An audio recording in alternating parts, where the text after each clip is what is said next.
and gentlemen, and thank you for joining us today.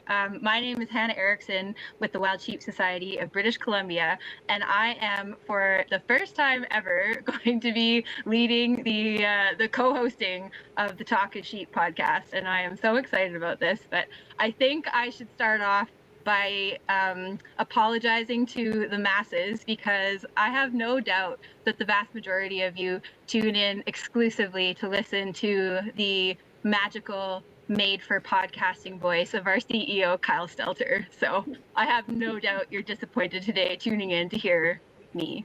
But I just want to reassure you all, Kyle is here with me to keep me between the ditches. He's here, so you're going to hear his voice. And today we have the beautiful Keia Holm with us as our podcast guest. So welcome, Keia. She is tremendously active in the hunting and conservation community here in British Columbia, very much so with the Wild Sheep Society of BC. And she is now one of 2 women that have been selected as ambassadors for the brand new Women Shaping Conservation Ambassador Program. So we are so excited to have you here, Keia. I'm so excited to be hosting you, and we're kind of excited to have you here too, Kyle. Thanks, guys. So welcome to Talk is Sheep. This is, I'm just mesmerized that I'm even here. I mean, I literally listen to Kyle's voice religiously every time a new podcast comes up. And 9 times out of 10, I walk in the door and YouTube is playing on our TV. So between watching Wild Sheep Society and listening to it, it's pretty much my life. So yeah, we've noticed. yeah. But you were not always involved heavily with conservation and hunting, and like, this is not how you were raised. This is something that you've kind of come upon later in life. Yeah, not at all.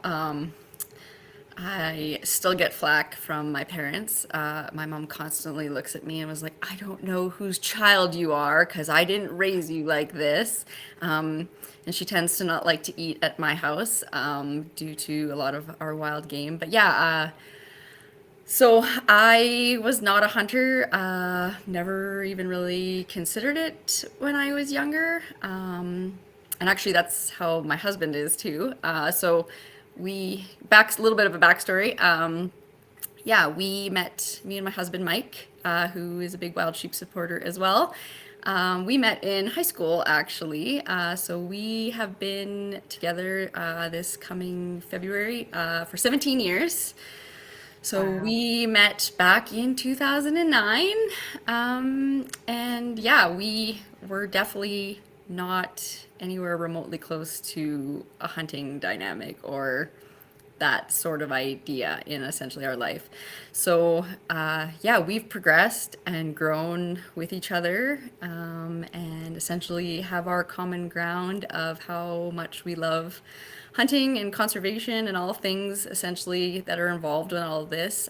So, yeah, so my husband, I want to say probably about 12 years ago, kind of just started getting into it. Again, not raised with any background of it, but yeah, kind of just dipped his toes in a little bit, started hanging out with buddies that were doing it, and definitely started getting involved. And then he's like, well, like, you should come along with me. And at first I was pretty hesitant, thinking that it was just not something I would ever be interested in. So I just more or less tagged along on hunts. And then, yeah, after like my first, I think what really drew me in and hooked me was my first official moose hunt. And we went up north with some family who was into the hunting side of things, and yeah, it just kind of took off from there. My husband got his pal a year or two, or his core a year or two before me. I then followed, and then from there it's just grown. We eat, sleep, live hunting, conservation, and we are raising our 2 beautiful daughters. So they have been 100% raised in this world compared to us taking it on and learning and being self-taught. And yeah, so it's been a pretty cool journey for us. We're still learning and growing every day when it comes to our hunting. The past couple years have definitely been the biggest growth for us. So yeah, and then Wild Sheep Society became a thing for my husband, God, years ago. He was going to the shows when it was still in Kamloops for the expo. That's awesome. Um, and then, yeah, it was just turned into you should start coming. Well, okay, it was a bit more like you wives should probably start coming with us men, so to rein us in a little bit. Not that I think that might not have actually worked, but yeah, I finally attended Penticton this year after wanting to go all these years. I actually was supposed to go the last year it was in Kamloops. Actually, was the year I was supposed to go, but Mike had blown his Achilles and was Right. still determined to go. So he took his little scooter and he went to Kamloops. But I ended up getting somebody else just to accommodate and take him as I had too much to take care of at the house. But yeah, so I've been wanting to go for years. Finally got to attend Penticton. That was a game changer for me. I just couldn't, I just had to figure out a way to get more involved. And then, yeah, since Penticton, since February, it sure has evolved and grown. So, and I'm thankful for that. It's huge. So, yeah, so a little backstory. Yeah, we definitely were not hunters, but we've grown and become to be hugely involved in all of it. So, That's amazing. It's our gain for sure. well, thank you. I hope to give back as much as everybody else does. So, Yeah, yeah. Well, your table was pretty well famous in Penticton last year, so you guys were some high rollers, spending some big bucks, making lots of noise. we might have. I don't know if that's. I don't know if I want to be necessarily like famous for that. So, but we'll go with that. Yeah, no, we're super grateful to have you on the team now, and you're going to be volunteering in Penticton this coming year as well. Yeah, yeah. I've signed up to help you guys with as much of it as I can, and then I'm gonna attend the Northerner for the first time. Me and Mike are gonna go, so pretty excited for that. And then, of course, I'm there. So if you guys need me for anything, I'm there to help out as well. So, yeah. Yeah, so awesome. Oh, we'll put you to work. Don't you worry. So one of the many things that you were involved with this year, because you've been all over the place helping out with things and partaking in initiatives and events. But one of the things that I think really stood out for me this year was your attendance and involvement with Elevate. And I think like that was huge for so many women. It was huge for me and Rebecca, and I Yeah. know it was huge for you. You wrote a testimonial about it that was really incredibly impactful, and it was beautiful. Thank So you. tell us Yeah. a little bit about that. Elevate was absolutely amazing. Just to be surrounded by like-minded, kind-hearted, just passionate women was huge. And I don't tend to step out a lot without my husband tending to be with me, so he's always hip to check with me. But yeah, to like branch out, head out, engage and meet all the amazing women that were essentially a part of it. Just really, I think that was like a major Kickstarter for me. Dallas and Jen, I did end up meeting them in Penticton earlier this year. After we'd signed up our daughters as Half Curl members, and we went and chit chatted with Dawn. And so, yeah, it was, they were there. It was amazing.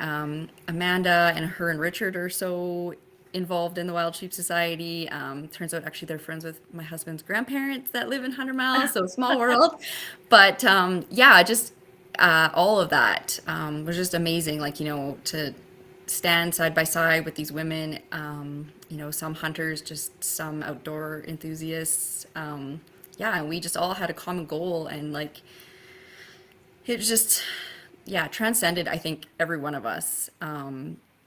And the connections we built, not only to like each other, but like to the land and like realizing our strength and just yeah, one thing I look forward to is that group chat continues to this day, and it's probably my favorite group chat to be a part of, and I love when it lights up on my phone. And we're all just there encouraging and supporting and boosting each other up. So it wasn't even necessarily just about the hike. It was just the core values of all of us just came down to it. And I'm just thankful that I gained that many more women as friends. So, and Yeah. yeah, my testimonial, I mean, yeah, it's so hard to put into constant words like what really that hike did for me.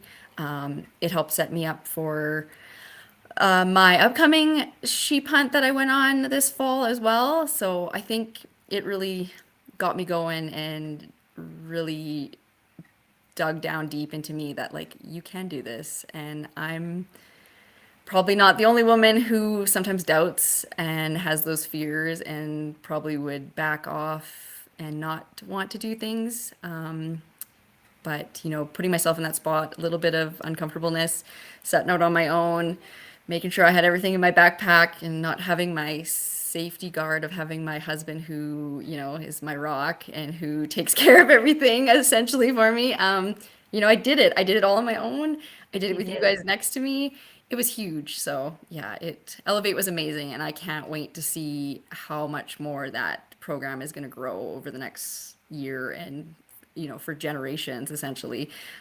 I can't wait to take my daughters on that hike with me as well. So Wow. And now that you're a fully fledged women shaping conservation ambassador, I have no doubt it's going to grow exponentially thanks to you. I hope so. I hope so. I hope more women really realize how strong they are and how we are capable of so many things. So yeah. That's awesome. What did you do to prepare for Elevate? Did you do anything to physically prepare? Like Well, obviously you packed all your own gear. yeah.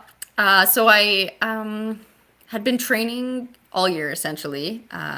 That's we can get into that a little bit, but yeah, essentially, I'd been training for the most part all year, walking trail systems, with weighted pack, without weighted pack, some treadmill work. Yeah, so just essentially getting my body prepared and ready to go. And I think just the biggest thing is walking. Like you just need to walk. There is a lot of things where, yeah, you need some strength and some weightlifting, but I think especially for us women, we do have a lot of strength that maybe we don't give ourselves credit for. So yeah, I did tons of walking with my pack, gradually increased that weight in my pack. And then, yeah, I made sure I carried everything.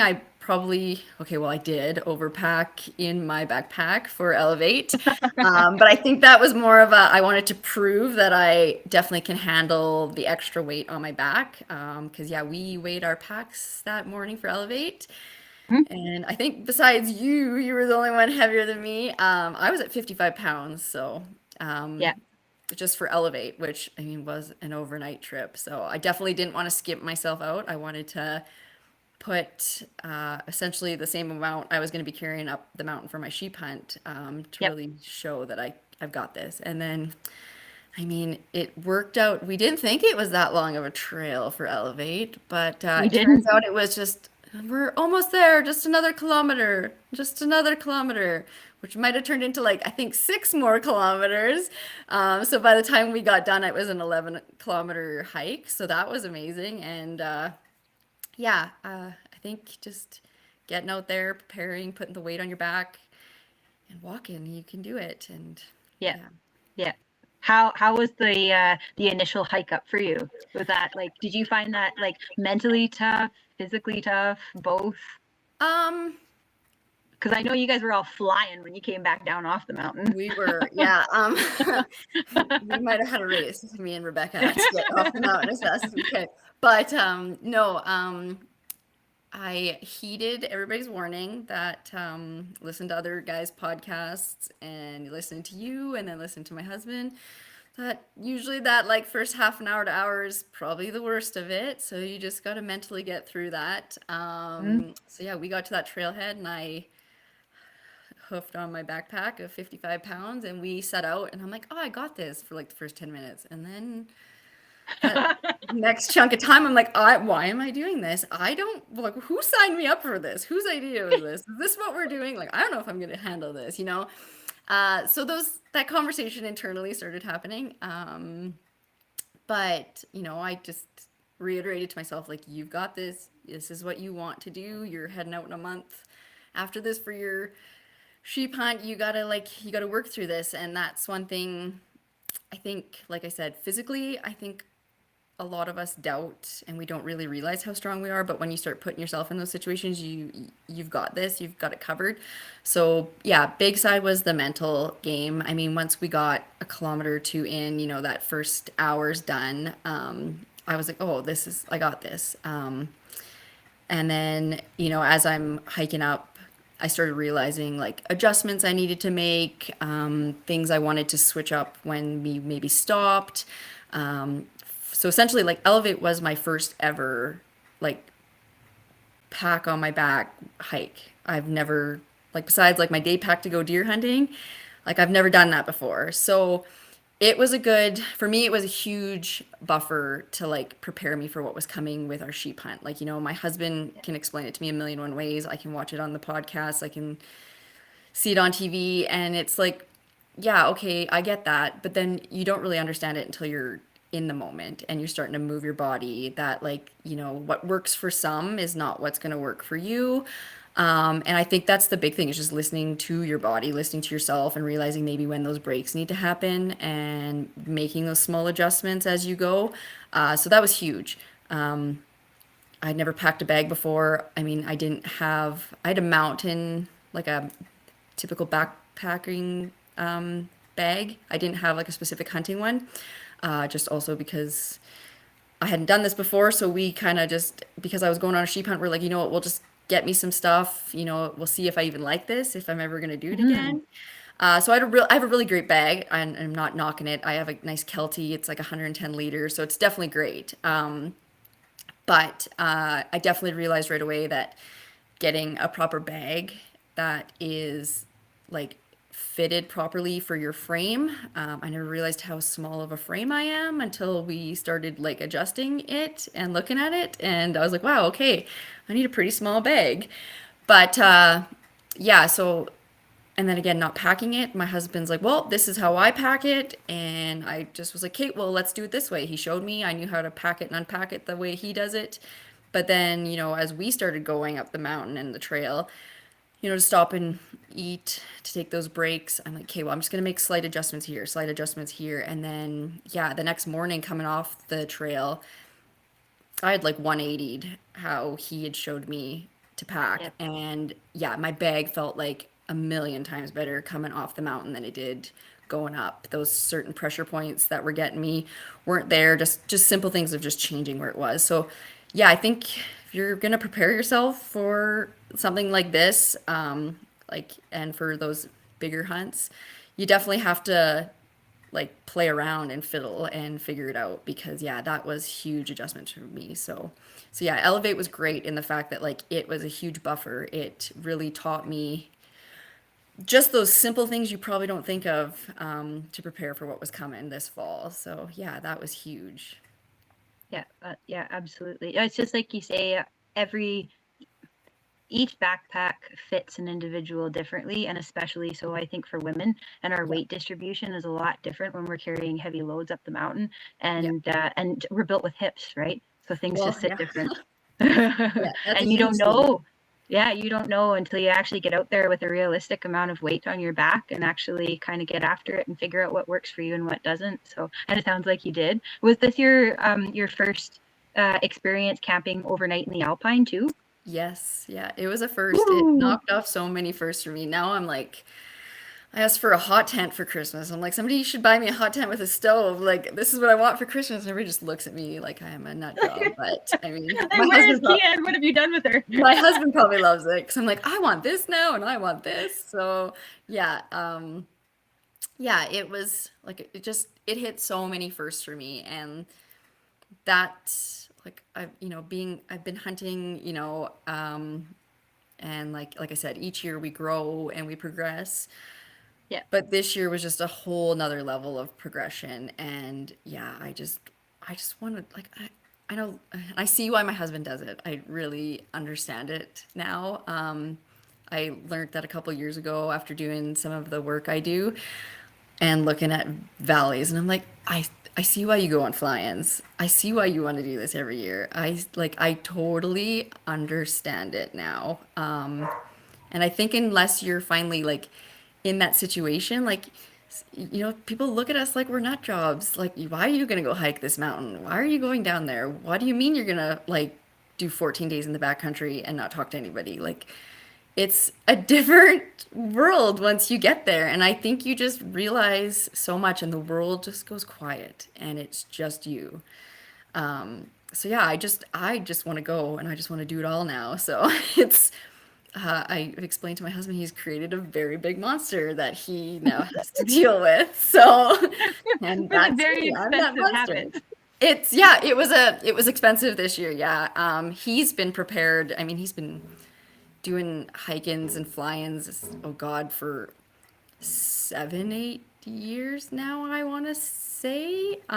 So he's prepared. He's got it. Besides like the odd upgrade or something now he wants, right? He's got it all. Whereas like for me, it was like I didn't own a pair of boots to go hike up a mountain. I had my ones that I day hunted in, that you could get away with for day hunts. I didn't have the big backpack. I had my little day pack that I got. So like for me it was huge. It was a big investment this year. I didn't even own rain gear, you know what I mean? So yeah, I got spoiled this year with a bunch of new stuff. And then, yeah, like, things that we were like, well, we'll see, because we don't know necessarily if we want to invest in like some of the stuff yet, just because we didn't know if I was going to do this again, right? So yeah, so it was definitely a big chunk of change. Lucky for him, we upgraded him so I get his hand-me-downs. So, I mean, that tends to be how it goes. But, I mean, he's loving it because he's like, I think you need a spotting scope now. So we should probably buy a second one. And And I you're like, think for yes. Father's Day, Yes, I'm we like, I do. surprised him. I stopped at Precision Optics on my way home around Father's Day and stopped in and picked him up a new tripod. So I got his old tripod, you know what I mean? So lucky for him and lucky for me, I get the hand-me-downs and he gets new stuff. So it's great. We both got You spoiled figured, this year. that's awesome. You figured out a good strategy. That's what I think, right? So So, okay, so you went on this amazing experience with Elevate that was yeah, absolutely life-changing. it You was. came out a whole new person, and then you went on a sheep hunt. How was your sheep hunt? Well, from what I've been told, I was extremely, extremely spoiled for my first sheep hunt ever. So yeah, we headed up north, backpacking off the highway sheep hunt. So backstory on that, my husband didn't go on a fly-in this year, and he looked at me and he's like, "Well, that's it. I'm going on a sheep hunt this year." And I'm like, "Well, who are you going with?" And he's like, "I don't know. I'll go by myself."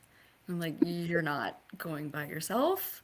That's crazy. Like that's kind of my rule, right? Like you don't do that by yourself, right?" And he's like, "Well, I'm good. I just am gonna go. I'll figure it out." And I'm like, "Well, you know what? I'll come with you." And I honestly, I think I shocked him. Like he was like, "What?" And I'm like, "Yeah, I will train and I will work my hardest and I will figure it out. And yeah, we'll go from there." And so we went, and he just was like, "Okay, you've got this." So yeah, we went up north, and we hiked in 4 days before opener, and yeah, we went. That's what we did. So yeah, it. I think thanks to Elevate, I had an idea. We were on a bit more of a nicer trail for Elevate than it was with this. So it was a bit of Absolutely. a learning curve. And also it was 100% completely like my husband's never hunted here before. I've never hunted here before. like this was completely 100%. We were experiencing it together. This was new, right? So, That's awesome. um, and he was the lead, whereas when he's been on a hike in before, he had somebody senior to him. So he was the lead man, and he's doing it, and I'm just this newbie trekking along, right? So, yeah, it was amazing. We hiked about halfway the first day, gave ourselves a rest, set up camp, and then pushed in the second day. Got to roughly where we wanted to be. And then, yeah, we started out from there. Uh, Physically was never like there was never a point where I physically thought my body was like I couldn't go any further. But the mental came in quite a bit more, and I think it's just because you're not following a trail. You're breaking your own trails. You're figuring out as you go. You're climbing ledges. You're walking along waterfalls. Um, it was a huge learning curve in like some of the stuff you just I don't know if you can actually physically prepare yourself for being a new person into the experience. So like rocks were, I mean, I listened to poor Rebecca and your conversation. Yeah, rocks got me a little bit at first. And I think I was a little in my head. So I don't know if you remember, but like 3 days prior to Elevate, I severely rolled my ankle at baseball, to the point where like I heard the pop and I thought I was broken. And my first thought as I'm laying there crying, holding my leg was, I am not going on a sheep hunt. I'm done. Like I swore I broke my ankle. Oh, So Elevate was a good test as it didn't bother me. But then I did get in my head quite a bit on our sheep hunt, just worried about how I was stepping. And I just, in the back of my head, like the ankle wasn't hurting me, but if I like stepped the wrong way, I sometimes felt like just a twinge. And so I think the rocks were a challenge for me at first, walking along, creeks and rivers. And I eventually learned that you just got to keep your momentum and you just got to keep moving and just don't, like, at first I would step and stop, step and stop, step and stop. My husband's like, you're burning a lot of energy. Like, you're losing your momentum. You just kind of got to be fluid and you just got to go, right? Like, keep your head up, look at your lines and just go, right? So that was a learning curve for me. And then I eventually grasped that concept and was a lot faster. But it definitely, I can see how, like, people do get nervous on them. And I don't know how I would have been able to prepare myself for that, like training wise. I mean, now that I've got it and now that I understand it, I'm like, I don't see it being a problem and I'm definitely just going to build and get better at it. But yeah, so those were a bit of a mental factor for me, just worried about the ankle. And then my first real steep hike incline alongside of a waterfall, definitely got to me. We went up to go kind of scout. It was like late afternoon. We'd set up camp and we're like, let's just go up, we'll glass and we'll see what's up there. And so we went with like empty packs practically, right? And yeah, it was like straight up and down. And like to the point where, like, yeah, if you did not step correctly, if you did slip, you're gonna be in trouble. So being a mom and being a woman who's never been in this situation before, yeah, it got to me. Mike, I remember I'm really focused, keeping my like center of gravity low. At times I'm on like my knees just to like feel better, rather than like standing and like, not having my weight centered. Yeah, I must have got quiet because he all of a sudden was just like, "Are you okay?" And I'm like, "Yep." And I get short and blunt and I don't want to talk. And yeah, he's like, he kind of just kept being like, well, like, you need to talk to me. And I finally just let go. And I'm like, you need to stop talking at me. Like, I just need to like figure this out and just, I will talk to you at the top of the hill. And he's like, oh my gosh. And, right. Like, poor guy. I like lost it on him on the side of this mountainside. And he's like, if you're like not okay, you need to let me know. I'm like, I'm fine. Just keep going. Right. I just had to in my head and like it did get into me, like I'm like I have two little people who need their mom and I have to get home. Like, I can't take the wrong step. I have to make sure I'm grabbing correctly where I need to. And I mean, Mike's just beelining because he's done this a million times, and I'm having a little mini panic attack. So yeah, that What a was test probably, for a marriage. yeah, yeah. It's like backing up a trailer, but Or yeah, moving cows. it got in my head, and I got to the top, and we had a good debrief and a recentering, and yeah, I felt better. I realized, wow, okay, I did that. It sucked. It wasn't nice. It's probably gonna suck worse tomorrow when I have a full pack on to go up and do things. So, but I did it, and I realized, Kate, you just gotta watch what you're doing. So yeah, that was probably my worst breakdown.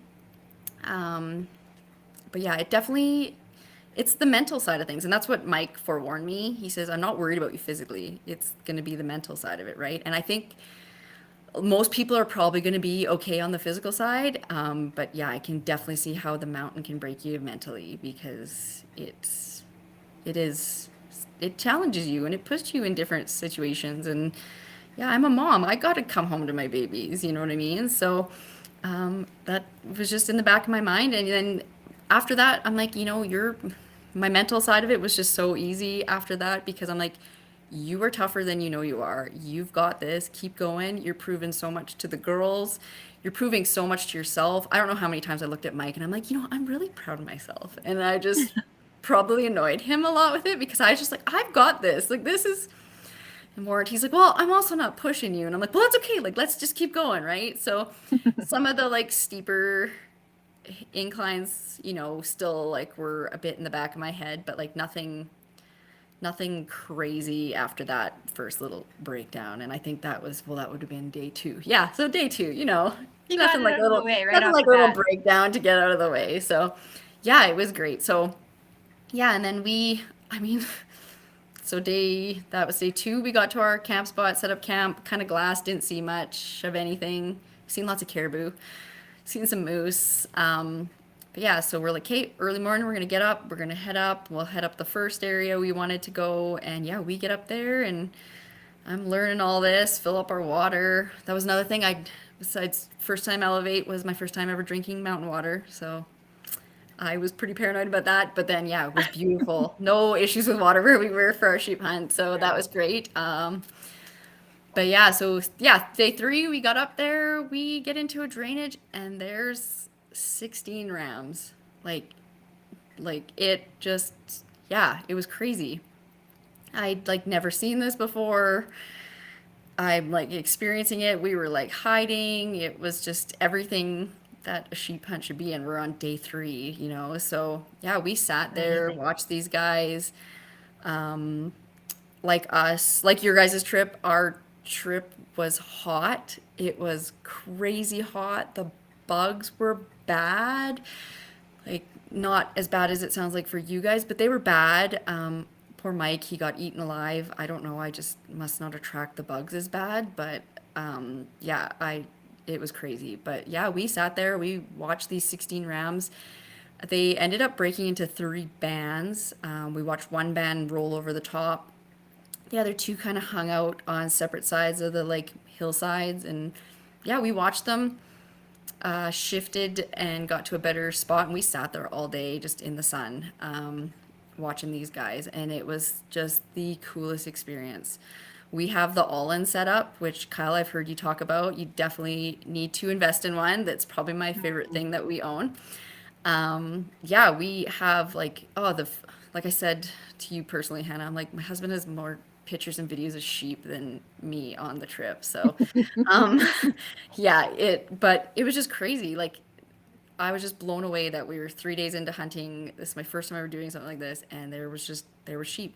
I'm like, we've got this made. We're gonna get this. We seen legal sheep in the bands that we were watching, and yeah, sat there all day. Went back to camp, made our game plan because we had seen a legal ram that we wanted to, get a better look at and hopefully take in the next 2 days because we had to get through one more day. So yeah, we game planned actually the next day, so the day before the opener, that if the rams stay there, we would stay on the mountain. We would sleep under them. So I even experienced that for the first time. So I want to interject for 2 seconds. So prior to this podcast, you and I had talked just after your sheep hunt, and you had told me that you and Mike sort of made a pact between the two of you about yes, exactly what kind of ram you were after, and it had yeah. a lot to do with Mike Bridger's presentation on horn aging. It did, yeah. Well, I mean, like I mentioned at the beginning of this podcast, me and Mike are religious to, as soon as the videos come out, we're on it. We follow Wild Sheep Society. We follow Spike Camp. We do it all, right? So, yeah. And earlier this year, with the Wild Sheep Society putting on the horn aging seminars, there was the one in Williams Lake with Bill. So we attended that one, and Bill's session was great. And then, yeah, Bridger's podcast had come out prior, and then his video. And yeah, I mean, I work for the provincial government, so I actually work within Fish and Wildlife alongside of biologists. So I'm super fortunate in that way. But yeah, in Bridger's podcast, so if you have not listened to that podcast of Nine is the New Eight, I suggest you watch the YouTube video or you listen to it. That really, for both me and my husband, like just solidified, and like we felt like that was just like a turning point, like gave us the tools between Mike and Bill's, like, horn aging. It gave us the tools in our toolbox to do what we needed to do. So yeah, I ended up actually reaching out to Bridger, like he mentioned in the podcast, actually saying you should reach out to your regional biologists. And so I, working for the province, shot Mike a message just being like, hey, I listened to your podcast with the Wild Sheep Society, like loved it. This is great. And then, yeah, me and Bridger ended up chit-chatting and kind of getting to know each other a bit better. And me and Mike actually, my Mike stopped and actually seen Mike Bridger on our way up to our sheep hunt. So that was pretty cool. Awesome. But yeah, so both me and my husband, we essentially went in with the expectation and the check with each other that we would only harvest a legal by curl and a legal by age ram. We weren't going to take anything less than that. We wanted that mandatory. It had to be 8. I had to count 8 rings, and it had to be over the nose.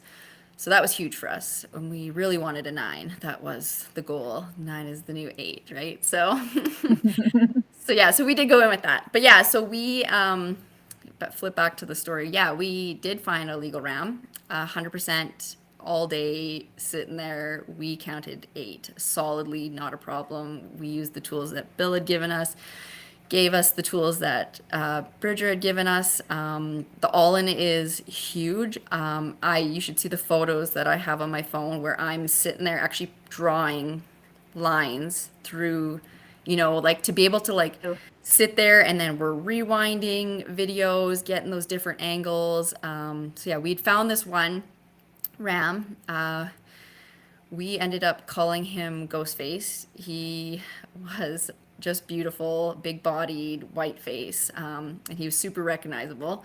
And I think it's hilarious how, yeah, I never thought I'd be naming sheep on the hillside, but I did. So there was the legal ones got names. But yeah, so we had watched him all day, different angles. I'm drawing a million and one lines on pictures. And yeah, he was 8 all day. Not a question, not a doubt. I figured pretty positively that he was over the nose. Mike didn't have the 100% like certified to his heart that it was over the nose. So that was our only holdback. We wanted it to be legal by both curl and age. So we, like I said, a game planned. This is day 4. We're like, we'll sit on him all day, put him to bed. We're gonna sleep on the mountain. So I slept under a sill tarp that night with all my gear on. awesome.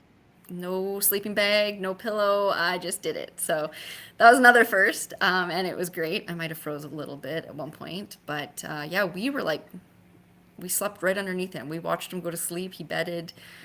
Mike was feeling a lot better for what he looked like, and we had at this point kind of figured out his habits for the sheep. So we got up, got into place, and there he was.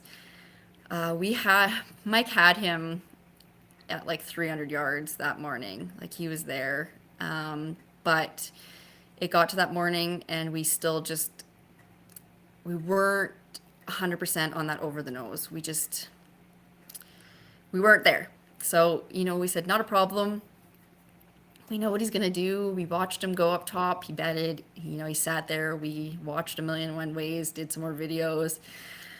We went about our day. I severely sunburnt at this point, my face, and I am not a person who sunburns, so that was new for me. But yeah, we baked in the sun underneath this guy, and yeah, so he ended up. It was that time of the afternoon. He got up, started to feed down, and Mike looked at me and he's like, "I just want to get up to this ledge. I'm pretty sure he's over the nose, but I just want that final look." But I think it's a ram I'm gonna take. This is opening day. Like this is Incredible. crazy action. I'm like, okay, we're going. And like, my husband's been on a lot of hunts. And that was my main goal of this sheep hunt was I wanted my husband to get a sheep. I think his main goal was for me to get a sheep, but I told him no. I wanted him to do it. He's been hunting longer than me. This is my first experience. I wanted to be there as he got it. So we started You're to such a game plan. treasure of a wife. Yes. But yeah, so he started to feed down. We decided, okay, it was time. I got the packs ready. Mike's still watching him on the spotter. And we shuttled up. We had a pathway to get behind some trees, as high up as we could to at least stay hidden, because he was the only one feeding.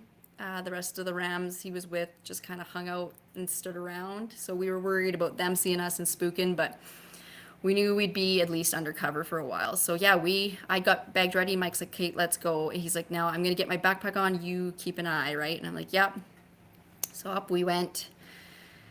And Mike's like, I'm gonna start to get ready. Can you keep an eye on the other rams and make sure they're not like they don't see us, right? So I'm sitting there with my binos on them. Mike's kind of trying to get himself ready. And I noticed the other rams started to act funny. They started looking, but they weren't looking at us. And I'm like, well, this is like, what are they looking at? The ram we wanted was not paying attention at all, but the other rams definitely, something had them up, and they were all standing at this point staring. So by chance, I decided to look across the mountainside, and yeah, there turned out to be two other hunters coming across the top of that ridge. So I am now like, Mike, there are hunters coming. You need to figure this out. And he's like, what? And I'm like, yeah, like there are people coming. Yeah, and they're beelining. I said, the rams are watching them. So like, I'm like, these guys are gonna skyline themselves. Like, why are these rams not running? And I'm panicking and trying to like, and Mike's trying to get himself comfy, and he laid down. He had the ram in his scope. He's like, I don't have confirmation. I don't feel right. I can't do it. And I'm like, well, if it doesn't feel right, do not do it, right? Like, I just said, don't. And he like laid back down again, looked in the spotter, and he's like, I just can't see it. He's like, I could shoot him right now. He's in like, he's in good range. I got it. He's like, what are those other guys doing? Maybe they don't see these rams. That's why they're walking the way they are. And I said, I don't know. I can't tell. And then I ended up losing them. Um, I said, Mike, I don't know what to do. I don't know what to tell you. And he's like, he just kind of sat there looking at me. And then the shots rang out. And it was like some of those YouTube videos you've watched. And I couldn't, yeah, we both looked at each other and our hearts sank. We watched our ram tumble down the mountain. Oh my gosh. So it was rough. It was a rough first day. We yeah, watched them. We watched the other rams. They didn't take off like I had kind of expected them to. They kind of looked puzzled, did a dance, stood there, watched their buddy. Um, but yeah, so we pulled off the mountain, heartbroken, and yeah, we headed back to camp. And crazy storm had blown in, so that was pretty nuts. We barely made it back to our tent. We literally threw our stuff underneath, and yeah, we roughed it out that night. It was a bad storm, like crazy lightning. I've never experienced anything like that before, sitting in a tent on the top of a mountain. um, yeah, it was crazy. We winds got so bad that it was like pushing our Kuyu tent in pretty good. Like Mike's holding up his side of the tent. We're holding down the vestibules. Like it was pretty excessive. So yeah, it was a not very nice night at camp that night. So yeah, so that was opening day. But yeah, we proceeded to go on, seeing a bunch more. Like there was a bit of a lull for 3 days after that. But yeah, we continued on, did our thing, seen rams. I sat on one actually. He was broomed, really nice broomed on one side, way over the nose on the one side. We got to like 100 yards away from him on the mountainside one day. But he was 6. He was a 7-year-old ram, so just not what we agreed we wanted. But I mean, he was legal by horn curl, so definitely, I mean, we played it out in our mind a million ways that, this is our first sheep hunt. Like, this would have been either one of our first sheep. Like, there's no legally he's legal, but we just didn't want to do that. So we stuck to our guns, and we stayed to what we said we were doing. But yeah, we seen 60, 70 sheep, and 70% of the ones we seen on this trip were rams, and then a good 6 were legal. There was one that was like no doubter legal. But he was in that first band that went over that one day, and we never seen him again. But yeah, it was just amazing. We experienced every like weather condition there was. We had a tent failure. Our Kuyu tent pole. This is our second time ever using this tent, Shocker. and yeah, the pole snapped. So that was eventful. We met other hunters. They were all amazing, the ones we talked to. We just seen everything. I definitely, well, okay, sorry, we didn't see everything. We did not encounter a grizzly, so that was a godsend. But yeah, it changed my life. I did not want to leave. We decided, after we seen that 6-year-old that was broomed, we decided we were going to pull out back, and we were going to go up this other separate drainage and finish off our last 3 days on the mountain in there to see what was there. And that's when we discovered the tent failure. So we realized it was probably just best just to pull out. So we came out 2 days early. We limped the tent through one extra night after that. But I mean, I will tell you, there was one night, okay, sorry, I had a mental breakdown a second time, but it was more, okay, I sleep like a dead person. Nothing wakes me up. My poor husband, he probably thinks I'm deaf majority of the time because I don't hear things. But he hears, I don't know how he hears everything, but he does hear everything. And one night, I woke up to him like very quietly, like nudging me, like practically putting like hand over my mouth as I'm waking up, and he's like, shh, and I'm like, what? As I'm like severely wrapped up in my mummy bag. It was not a good ideal position to be waking up to. And he's like, there's something outside the tent.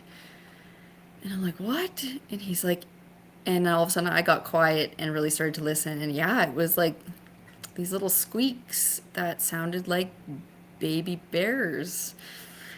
And there was more than one of them, and you could hear like grass being like chewed on, and I'm like, oh my God. So he's now in like full panic mode, trying to get out of his mummy bag and be quiet. He's passing me the inReach, he's passing me my bear spray, and he's like, be quiet, don't move. And then he's like, does that sound like bears to you? And I'm like, I don't 100% know. And he's like, well, you've been around baby bear cubs. And I'm like, I've only been around ones that have been like trank to be sleeping. Like, I don't know, like this, I don't know, this doesn't make sense to me. And I'm like practically in tears, and he's getting his stuff to get out of the tent to kind of like check it out, getting his gun. And he's like, something happens, you push the SOS button on the inReach. And I'm like, this is Oh, real. This geez. is happening right now. Oh my God. Like, we're going to get eaten by, we're going to be like, just like everything that's going on in the province in Alberta. We're going to get eaten by bears. Here it is, the end of our days.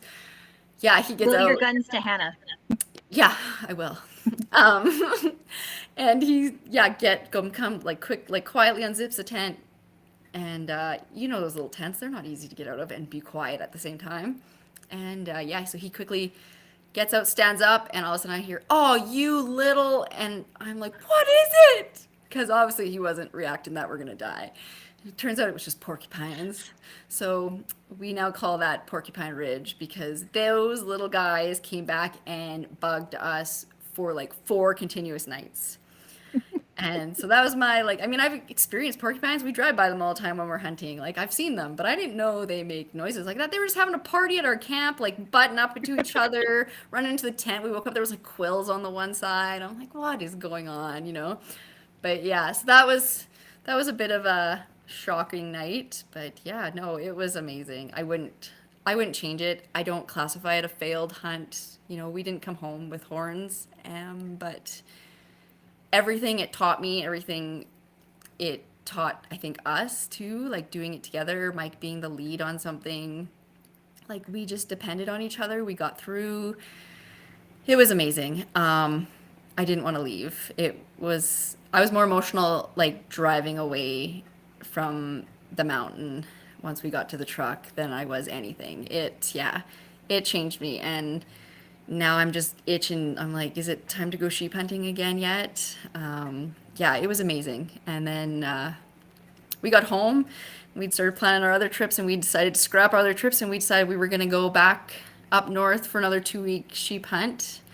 And we were like literally planning it within like a 5 day span. We were just gonna go. I knew what needed to go in the packs. I was gonna get it done.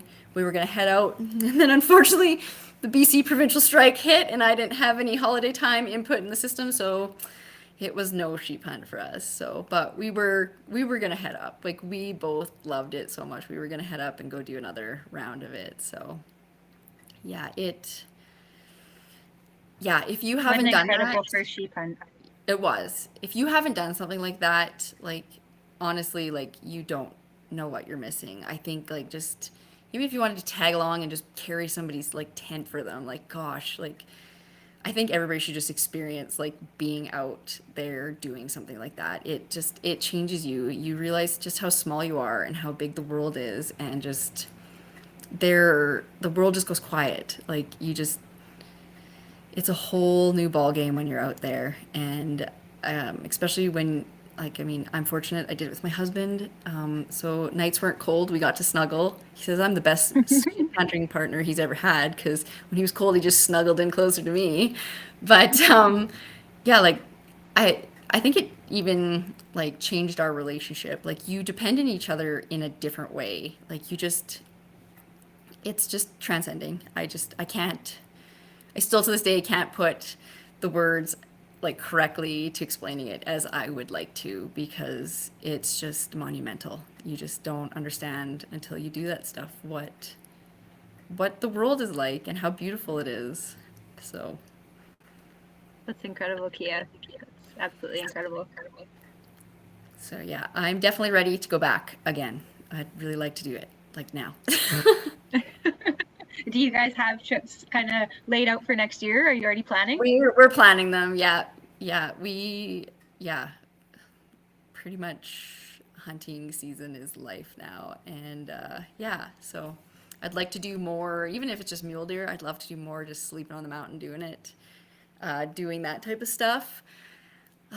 Yeah, I just want to do it all. So maybe hopefully we'll get an LEH or something next year. We can experience something else new. I'd love to try elk. I know Mike's been itching to do that. I even want to try a turkey hunt. I just want to do it all. Yeah, want to experience it all, and, you know, just be neck deep Absolutely. in all the fun. So So many animals to pursue, so much country to see, and never enough yeah, time to do all of it. there's never enough time. Yeah, it's so funny because work's always like when do you want to take your time? And I'm like, hunting season. That's when all my holiday happens. Oh, you don't take like spring break off with your kids? No, I do not take spring break off with my kids. It's hunting season. So yeah, yeah, that's our life. And that's how our girls are too. It's just amazing. I was planning to do a late October alpine hunt with another friend, and I was going to bring my girls with me. I had already tagged out on my muley, but I was still going to go, and I wanted the girls, so I ended up gearing them up to go on this little overnight hunt we were going to do and stay in the mountains and tent. But the crazy storms that we've been getting here have rolled in, and we just figured, all of us, it was probably just best to pull out just to be on the safe side. So I will be planning some trips with my girls for sure coming up next year, even if it's just mom and girl go experience it and sleep. I just want to do it. And I just want to show them, how strong they are. And like, these are the things. And I know I've been a little nervous about doing a podcast, and my girls have been my biggest cheerleaders. And they're like, Mom, you're doing it today. And I'm like, I am. And see, like, and they're just so proud of me. And then, you can see they just want to do it as well. So it's huge to like not be raised that way, but now raising my daughters that way. So That's yeah. incredible, Keia. How old are your daughters now? So my daughters are 8 and 10. So my 10-year-old, she turned 10 in May. She took her core in July, and she Amazing. aced that. She was very proud of herself. So it's been super cute this hunting season, because she just is loaded on all the core facts. And she likes to correct us on something sometimes. So she's so smart, and this year's been a change for her. She's always liked doing it. She was there when I harvested my first deer ever. She was 2.5 years old when I got my first deer. Our other Uh, daughter was literally newborn infant in like the pack around car seat in the truck when I got my first deer. So yeah, they're my biggest cheerleaders, and they're so proud of me. And yeah, I just want to show them all the things that they can do. So yeah, that's amazing. And I know you were saying, kind of prior to this, that you feel like your work-life balance really lends itself so well to this lifestyle now. yeah, so I've been fortunate enough for the past 2 years. I landed in a job position where I work with the Caribou region's fisheries and wildlife biologists. So the staff I work with, they do everything from stocking the lakes with the rainbow trout that we have, kokanee. We do like broodstock collection for the hatchery. We do small lakes assessments on the fishery side. My team also does the Dean River Guardians, so we handle the steelhead out there. So yeah, so my fisheries team is just crazy and diverse. The wildlife team I work with, we work with some caribou recovery girls, so working on the Barkerville and Itchilagachus herd that we have here in the caribou. I work with the biologists. We have like a cougaring, collaring program going on. We do surveys, we do everything. I have like the coolest job. I get a good mix of admin duties, and then I'm keen on everything, obviously, as you can tell. So I luckily get to help them out with all the projects for the most part, even if it's just a day or two here and there. So it's amazing. So, like, not only is my personal home life in that hunting and conservation side of the world, my job is as well. And so it's pretty much 24/7 hunting, conservation, fishing, outdoors life for us. Oh man. My husband and my kids get to be involved in a lot of it as well. We've learned so much. I think that's one thing a lot of people, I think we're fortunate here in the Caribou, there's a lot of programs. And I think a lot of people don't understand the programs that are actually going on.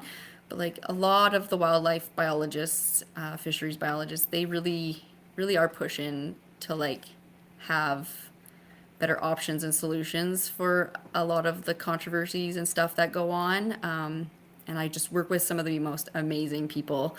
My I'm happy coming home at the end of the day because I get to see my husband and my kids, and I'm happy going to work every day because yeah, I get to do it all.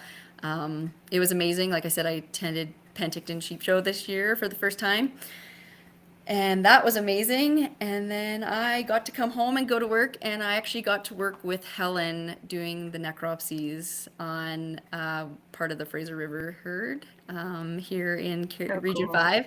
So that was amazing. So I actually got to like hug Helen and like talk to her, and it just made like my sheep world go like completely around. I met Ben and I met Chris. I like got to talk to these people. This is like the coolest job ever. We understood Movi from, the videos and reading up and understanding it. But to like physically like stand there and actually get to like, see the actual results of what that disease actually does, uh, Mhm. just was amazing. Helen's work and Chris and those guys, they're pouring their heart and soul into this stuff, and like to see what we stand for as a society and what we're trying to solve and fix is just huge. I just can't believe those poor animals, they suffer that way, and some of them suffer and live forever, and then other ones just don't make it. And so the work that you guys are doing, and then with partnership of the biologists here in the province, like it's amazing work. And yeah, to see what those poor animals endure on a day-to-day life is it's just devastating. So yeah, it's just my world is, like I said, I eat, sleep, breathe hunting and conservation. It's just kind of what I do. So Yeah. it's huge to us. And my husband Mike got to tag along with me on that one. So yeah, it was crazy. It really solidified to us just how important this work is, like how really, really important it is. And we are so fortunate in BC to have the hunting opportunities we have, to see the animals we see on our landscapes. And it takes all of us to continue to protect that and keep it moving forward. So Absolutely. Yeah. Now we got you on our team. We're unstoppable. hopefully. But it's pretty incredible though. You go out on the landscape and partake in these counts and do what you're doing with the ministry, and you can see the impact that these efforts have had Yeah. on lamb recruitment and the Yeah. overall sheep populations in these areas, and like lamb recruitment in some of these areas that have been treated is just through the roof. It's It is. phenomenal. Yeah. It's It's crazy making through a the roof. difference. Yeah. Yeah. So the work we're doing is paying off. It's not fun work. It's not satisfying work to have to remove and do the things we do, but for the long-term effects and continued health of our province, it's definitely needed. So I suggest if you don't understand it, definitely reach out to your local biologists, and like they love talking about their projects. They love to educate. It's just huge what they care. They really do. They're not just government snobs. I'm fortunate that I work in such a really great region, and we have the passionate individuals we really do have here. So, yeah. Absolutely. Very well said. Kyle, do you have anything to add to this with all of your years of experience? I honestly, it's inspiring to listen to. Yeah. Amazing, and it's kind of fun because we're doing the things we do through the society, and then to hear it from your perspective, Kia, it's really really exciting. One thing I want to hear a little bit more is your involvement in women shaping conservation. So, you've recently taken on the ambassador role through the program, and we're really excited to have you. Can you just talk a little bit about sort of what you envision your role will be and sort of what you can bring to wild sheep conservation in your role as an ambassador? Yeah, well, for one, just being asked to step up into this ambassadorship has just it's probably everything I could dream of.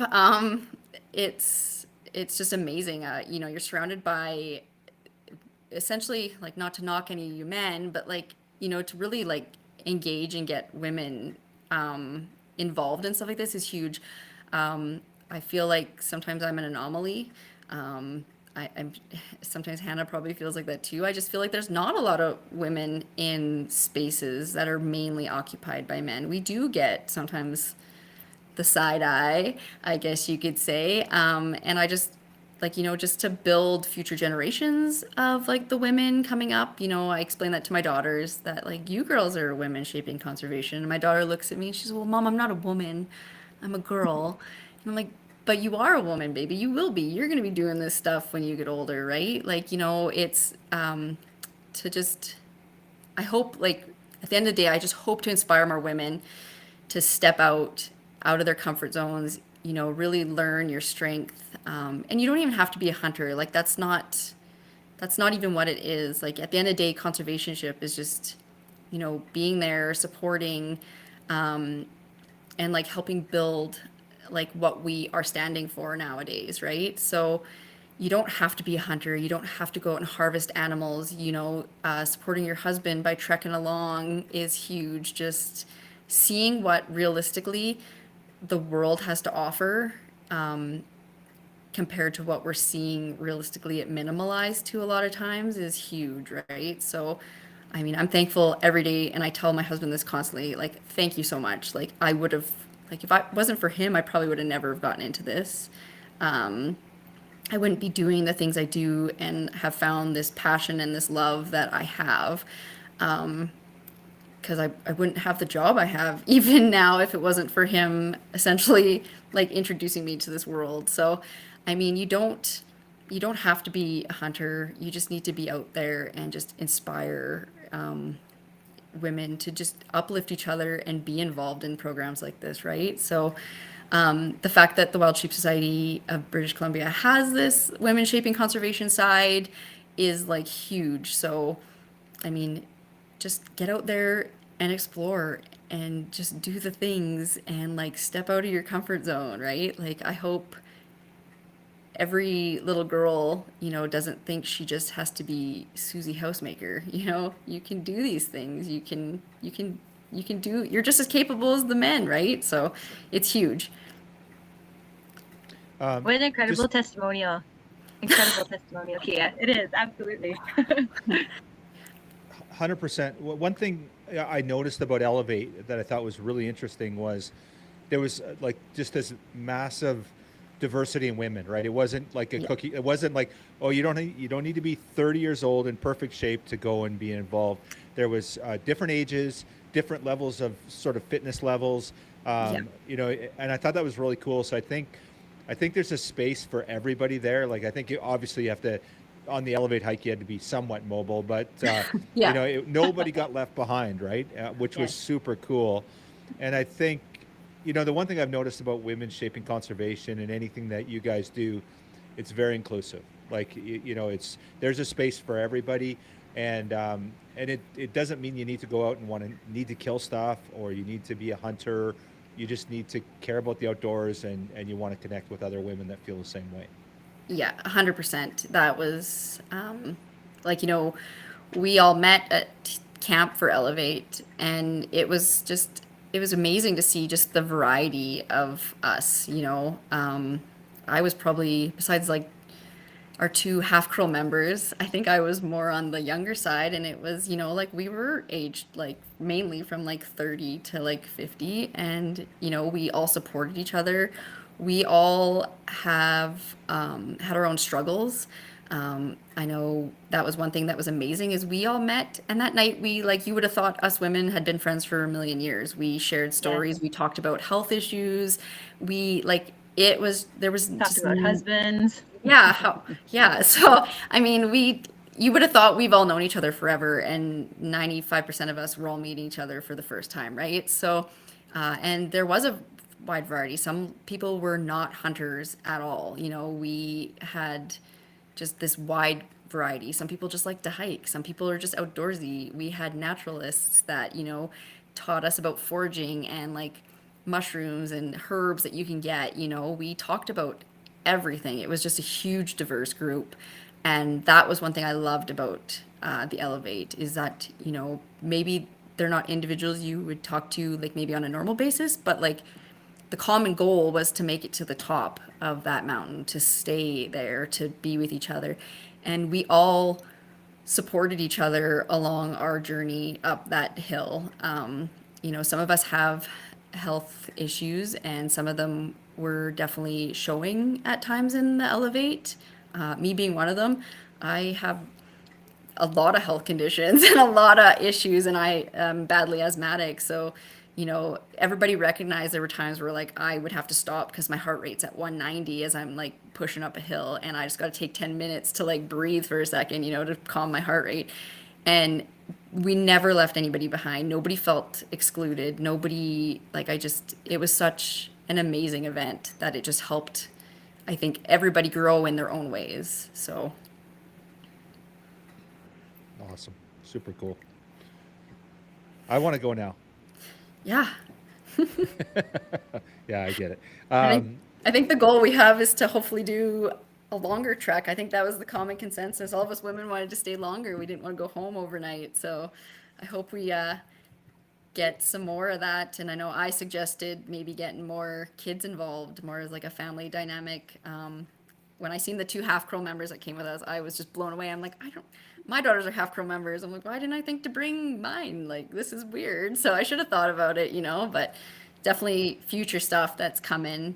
And I think we have such an amazing team that we're going to see this program just explode and some amazing stuff come out of it. So Yeah, I couldn't agree more. Yeah, to add to that, to see it was almost an instant kinship and connection amongst all of the women that were involved, and to have that carried through from the beginning right to the end of the entire experience, it was pretty unreal, actually. It was. And like I said, like, Yeah. it's my favorite group chat. We talk like weekly on it, us ladies. So like, it wasn't just we became friends, we went on a hike and then we all went home. Like, we became friends and we're friends. Like, you know, Yeah. I've met with some of those ladies since then, you know, passing through their town or them passing through Williams Lake. So it's super cool that we've built this community. And that's one thing that I think just overall the Wild Sheep Society has, like, since attending Penticton this year, like, I just feel like this community that I'm now part of has just, like, the people I meet, these people I talk to just blow my mind, you know. The podcast that I'm listening to somebody talk to, and I feel like they're just somebody I've known forever. I mean, like, I talk to Omer now. I talk to the Gas Off Boys. Brogan, you know, Mike Bridger. Like, these are like huge people that, you know, if it wasn't for this community, this family that essentially Wild Sheep Society is, we wouldn't meet these amazing individuals, and we wouldn't have the opportunities to learn and grow from each other. And I know myself, I just want to support them all. Like, you know, I just want it all. I want to be involved in all of it. I just want to do the things that everybody else is doing, right? So, like, step out of your comfort zone, talk to somebody, introduce yourself, you know, like, come to Penticton, come to the Northerner, you know. You will not be sad that you attended. You definitely are missing out if you don't attend, because you just build relationships, you know people now, and, you know, you can say, oh, I know that person. And, you know, I'm constantly am proud to boast about the Wild Sheep Society, Women's Sheeping Conservation, and like the other people that are part of that community. So Amazing. I've noticed that a lot about the society, and you talked about Elevate and how, you know, they were strangers. You basically showed up. You didn't really know a lot of the people there, but you connected and it became close, like fast friends, and a kind of a community. And I feel that way about our wild sheep world. It really is like that. We're like-minded, and lots of times, you know, we're talking about, I don't know, sheep hunting or the outdoors or conservation or the latest caliber or whatever. I don't know, pick something, and we all bond on that. And you know, how often are you sitting there talking around like about your job? Well, maybe you, because you have such an awesome job, Keia, but you know, you're talking about a common bond. And like, there's so many people I know in the wild sheep world. I have no idea what they do for a living. Like, I have no clue. Yeah. It's like we have a common bond, and we really connect in that way. And it sounds like Elevate and the women's shaping conservation programs like that, and super cool. That's what I love about our wild sheep world. Pretty awesome. Yeah, we're pretty awesome. So you should We probably are pretty buy a awesome. life membership if you haven't yet. I don't So even know how to follow that. That's pretty awesome That's our plug, Keia. that's our one woman sales and marketing team right there. You're yeah, hired. Nicely yeah. done. I'll be walking around with a machine selling everybody theirs at the Northerner in Penticton if you haven't got yours yet. So watch out. Perfect. Awesome. Awesome. That's so great.